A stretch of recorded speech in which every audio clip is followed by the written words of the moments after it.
തൃശൂർ പാലപ്പിള്ളി കുണ്ടായി എസ്റ്റേറ്റിൽ വന്യമൃഗത്തിന്റെ ആക്രമണം. മൂരിക്കുട്ടിയെ വന്യമൃഗം ആക്രമിച്ച് കൊന്നു. പുലിയാണ് ആക്രമിച്ചതെന്ന് നാട്ടുകാർ പറയുന്നു. കെ അഖിലുണ്ട് വിശദാംശങ്ങളുമായി. അഖിൽ, പുലിയാണ് ആക്രമിച്ചതെന്ന് നാട്ടുകാർ പറയാനുള്ള കാരണം എന്താണ്? വിശദാംശങ്ങൾ എന്തൊക്കെ?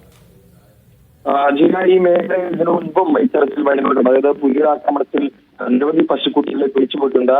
അതായത് 3 മാസം മുൻപ് പരിസര പ്രദേശത്തൊക്കെ തന്നെ ഈ പുലിയുടെ ആക്രമണത്തിൽ പശുക്കുട്ടി ചാവുന്ന സാഹചര്യം ഒക്കെ ഉണ്ടായിരുന്നു. അതുകൊണ്ട് തന്നെയാണ് നാട്ടുകാർ പുലിയുടെ ആക്രമണമാണ് എന്ന് ഉറപ്പിച്ച് പറയുന്നത്.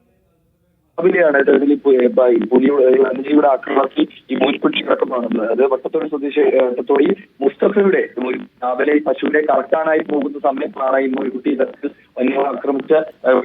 തൃശൂർ പാലപ്പിള്ളി കുണ്ടായി എസ്റ്റേറ്റിലാണ് വന്യമൃഗത്തിന്റെ ആക്രമണം. മൂരിക്കുട്ടിയെ വന്യമൃഗം ആക്രമിച്ചു കൊന്നു. പുലിയാണ് കൊന്നതെന്നാണ് നാട്ടുകാർ പറയുന്നത്. അഖിലാണ്